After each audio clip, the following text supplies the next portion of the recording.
بسم الله الرحمن الرحيم، والصلاة والسلام على أشرف المرسلين سيدنا محمد صلى الله عليه وسلم وعلى آله وصحبه أجمعين.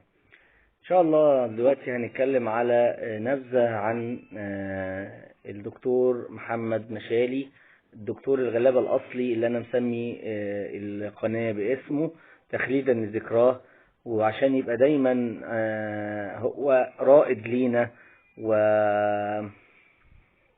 نقدر نقول نبراس لينا كده نقتدي بيه في قمة التواضع والإنسانية والرأفة بالمرضى. الدكتور محمد مشالي رحمة الله عليه طبعا هو كان عايش في طنطا عاصمة الغربية، وكان عيادته الرئيسية في شارع السيد البدوي في طنطا، وفتحها سنة 75. اتولد الدكتور محمد مشالي سنة 1944، ووفاته المنية في آخر شهر يوليو 28 يوليو 2020 عن عمر يناهز تقريبا 76 سنة.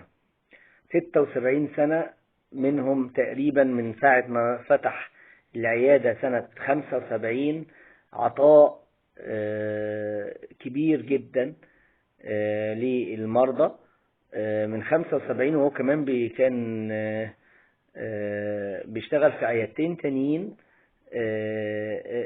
أهلهم كان بيشتغل فيهم، هم دكتور في التدريب، وأهلهم من حبهم ليه فتحوا له، جابوا له المكان يفتح ليه عيادة وما خلوهوش يدفع الإيجار عشان يكشف بيه على العيادة لله يعني. فاشترط عليهم إنه هياخد العيادات دي لكن هيكشف على المرضى مجانا من غير ولا مليم. كان بادئ الكشف بجنيه وقعد يتدرج لغاية ما وصل ل5 و6، وآخر حاجة قبل ما يتوفى بسنة كان مغلي ل10 جنيه، وده أعلى كشف كان بياخده لغاية ما توفاه الله. الدكتور محمد مشالي كان متفق مع الصيدلية اللي تحتيه إنه مش بقى متفق مع الصيدلية إنه يقسم معاها ولا إنه يعمل لها لوغاريتمات محدش يفهمها غيره عشان يتشري منها عشان هو مشارك فيها، أو الكلام الفارغ اللي احنا بنشوفه ده. لا، ده كان بيعمل علامات معينة من غير ما يحرج المرضى. اللي يعرف أو اللي يحس إن هو بيكشف عليه إن هو فقير بيصرف العلاج مجانا، وبيجي هو يحاسب آخر اليوم، يعدي على الصيدلية ويحاسبها على الروشتات دي كاملة. دكتور محمد مشالي ما عملش حاجة من الطب، بالعكس ده هو صرف من ممتلكاته لأنه هو كان مبسوط، وما شاء الله ربى عنده 3 أولاد ذكور، واحد في تجارة انجليش، و2 مهندسين ومستريحين وكلهم في مراكز مرموقة، وهو مستريح جدا ماديا. فبالتالي كان هو اللي بيصرف على الطب، وكان مسخر نفسه رسالة للكشف على الفقراء. دكتور محمد مشالي كان كشفه قبل ما يموت 10 جنيه، وكان الغير قادر ما بيدفعوش ولا مليم، وكمان كان بيديله العلاج. دكتور محمد مشالي خسرناه جميعا، وخاصة أهل بلدته في طنطا، ولكن وسبحان الله شاءت انه آخر سنة في عمره يتعمل له لقاءات كتير ويتعرف، عشان بس يبقى ذكرى لينا ويبقى عبرة لينا ازاي دكتور كان فاني نفسه في الطب.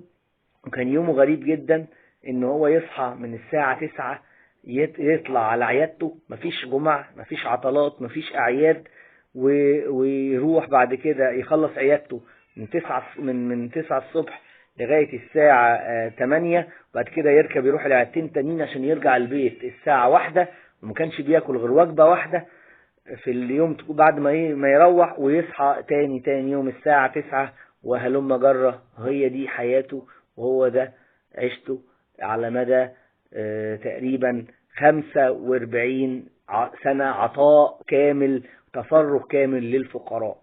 وهو ربنا وهو قال عن نفسه انه كل ميسر لما خلق له، وانا ربنا خلقني للغلابة. رحمة الله عليه رحمة واسعة، ويا رب ده يبقى قدوة لينا جميعا نقتدي بيها.